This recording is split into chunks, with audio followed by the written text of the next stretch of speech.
kasih telah mendukung dan bermanfaat. Jadi Bapak Ibu narasumber, ada 3 pertanyaan kita. Yang pertama dari Bapak Richard. Beliau tadi menyampaikan keresahan-keresahan selama ini terhadap berjalan, terlebih khusus kepada tim-tim yang biasanya meminta KTP dan lain sebagainya. Beliau ternyata selama ini. Terus yang kedua, ada pertanyaan dari untuk memberikan arahan kepada KPPS agar kita menerjemahkan KPU ini. Waktu saya tanya kemarin di Bintek itu kan, surat keterangan domisili itu kan berbeda dengan ada yang jenisnya yang pakai foto memuat biodata tentang orang tersebut. Request,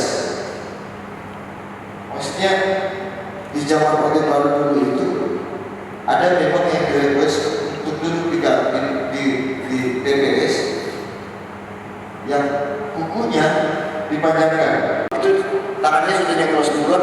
Kedua, pada saat perhitungan kertas surat suara, jadi begitu dibuka cara menekannya itu ditekan yang ujung bukunya sudah runcing duluan. Jadi pengawasannya. Iya, sebenarnya ini menarik isu yang dikembangkan. Kalau tadi sudah clear KTP perlu verifikasi di parlemen, tapi ada juga mungkin yang sering meminta KTP sekarang.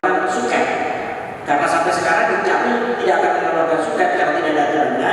Yang ada sekarang Dukcapil membuat IKD, identitas kependudukan digital. Nah, suket itu harapan kita yang umur 17 tahun hingga 14 Februari diberikan surat keterangan telah melakukan perekaman. Tapi sementara KTP ini dibawa alat verifikasi di jadi warga negara datang di sana merasa bebas untuk memilih.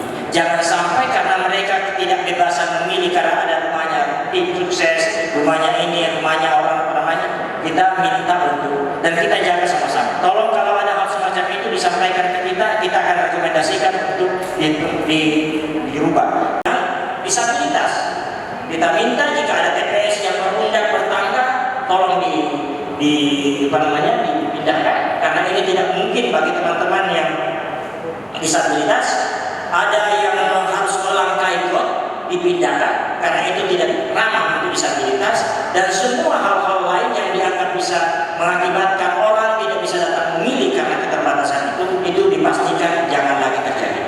Pemantau pemilu di bawah seluruh provinsi, sehingga karena persyaratannya sangatlah susah, bahwa kami harus menyetor 100 nama seperti pada saat kami melakukan pengawasan di hari H, membentuk yang namanya OMS Kawal Pemilu 2024. Nah, apa yang dilakukan OMS Kawal Pemilu adalah tidak saja mengkritisi, saya utarakan seperti adanya ketiadaan communication yang tidak dilakukan.